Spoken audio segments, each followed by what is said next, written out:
Hi everyone, it's Viki from Mind Body Food, your mind body food coach, helping you balance your emotions, exercise and eating. One of the most fantastic tools that I discovered in my teens was meditation. And I've been meditating now for over 20 years. I'm a meditation teacher and therapist, something that's a little bit new for people to be a meditation therapist. But when I discovered meditation, it was at a time in my life where I was in the grips of a very long and very painful eating disorder. I suffered from bulimia nervosa from my late teens until my early to mid 30s, and it was a terrible time in my life. It taught me an incredible amount about myself, but not in a good way, and certainly not in the best way that someone needs to learn about life and themselves and their choices and responsibilities. However, it was what it was, and I can look back on it now and be grateful and thankful for it. The reason I can say that is because I've chosen to look at it from a perspective of love and acceptance instead of looking back and being angry and bitter. And there was a time, many years, where I only felt angry and bitter about how much of my life that eating disorder had taken away from me. But at the same time, I had to look at it in perspective and understand and realize what my eating disorder had taught me, what it had given me in exchange. Even though I had to go through those terrible times to be able to look back and understand why and understand what the lessons were in it and the strengths that I developed because of it, it was worth it for me because I am now living a happier life where I can stand here and say, or sit here and say, I am recovered. There was a time in my life where I never believed that that was possible.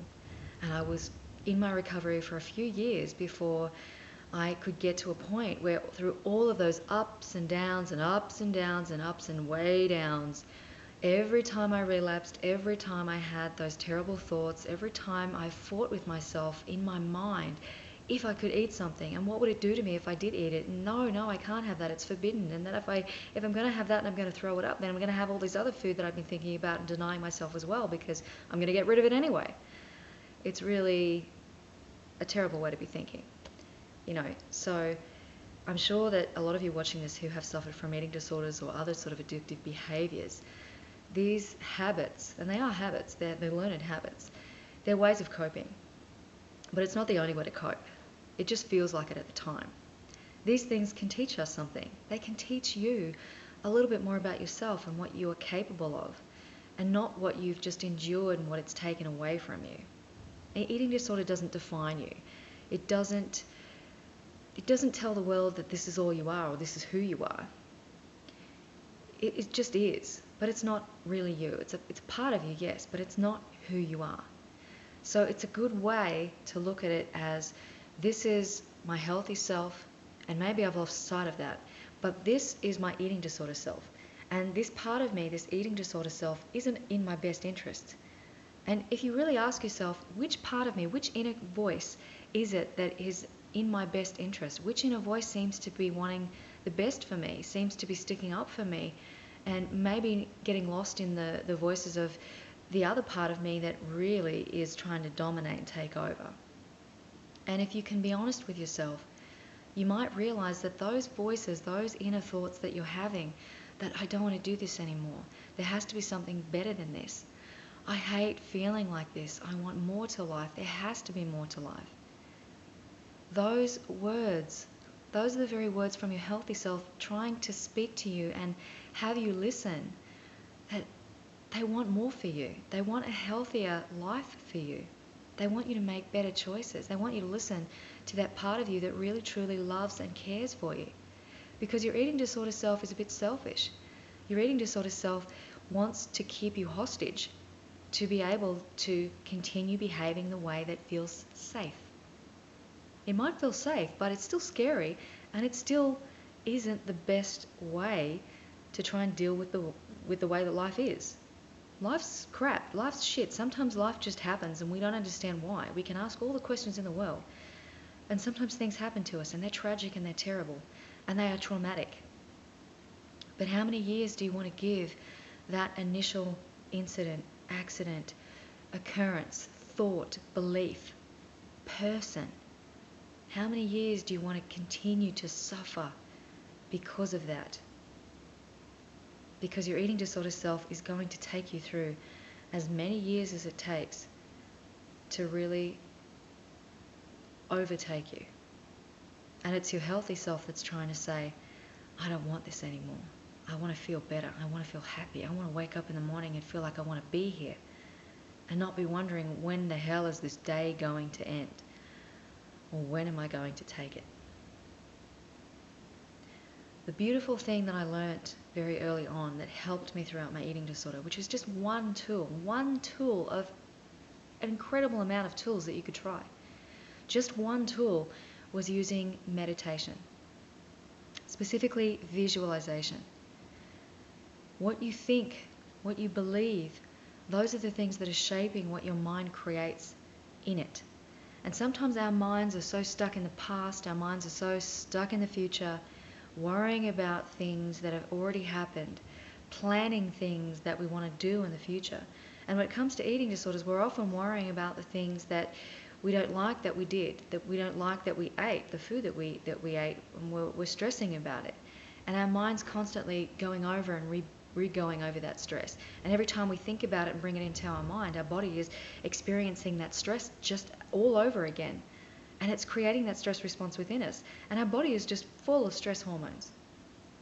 And then if we're worrying about the future, if we're thinking about how we'll never have the body that we want, how we've got to worry about what we're going to eat for dinner, or we're going to have to worry about eating in front of people, all these things that we're worrying about in the future, things that haven't even taken place yet, that we're planning how we're going to nut out, how we're going to get through the occasion without anyone suspecting or seeing us, or anyone commenting on our weight yet again. Those are the things that we're worrying about in the future. So if our mind's in the past and our mind's in the future, creating stress, reliving it, rehashing it, building new stress and anxiety for things that are happening in the future that we really don't know how it's going to pan out. If our mind is constantly thinking of the past, worrying about the future and planning about it, then we're not really in the present. We're not paying attention to this moment. And in this moment, you can choose to not worry about the past. In this moment, you can choose not to plan about the future, not to obsess about it. In this moment, you can learn to choose to love and accept yourself as you are now. You can love and accept that you understand you have a way to go, that you understand there is a path ahead of you. But you can love and accept that you are on that journey, that you are taking those steps each day, and that it starts with this moment. This is the very moment that you can commit to yourself, and that you can assert and say out loud, I commit to my recovery. I commit to myself. I am learning to love and accept myself and my body. I am learning to love and accept my body as it is now. I commit to loving myself, and I can do this. I sit here before you right now, and I can honestly say, I am a recovered bulimic. I am a recovered bulimic. I can say that with great assertion and great sincerity because I am a recovered bulimic. When I was going through my recovery, my mantra was, I am a recovering bulimic. And when people ask me what that actually meant, or how I was going, how that was going to affect me for the rest of my life, I would automatically start to say, because of the belief that I was holding at the time, that I will always be in recovery, that I will always be a bulimic. And I accept that. And for a couple of years I actually did. I actually really started to believe and accept that I was always going to be a recovering bulimic, that I was always going to be a bulimic, but it was up to me every day to choose how I was going to go about my day.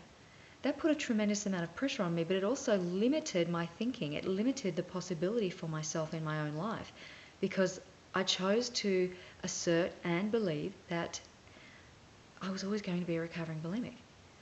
And when I thought about it, and when I thought about what that actually meant, and what I was saying to myself, what I was believing and thinking, and what I was asserting to other people, and what I was retelling other people when they would speak to me about it, and that became my mantra, what I would say to them. I was retelling and saying the same story over and over. I'm a recovering bulimic. And at the time, I thought it was helpful. At the time, I thought that was a positive statement to be saying, that I'm a recovering bulimic. It's a hopeful statement, but it's not an accurate statement. Because although I was recovering, it didn't mean that I had to label myself as a recovering bulimic.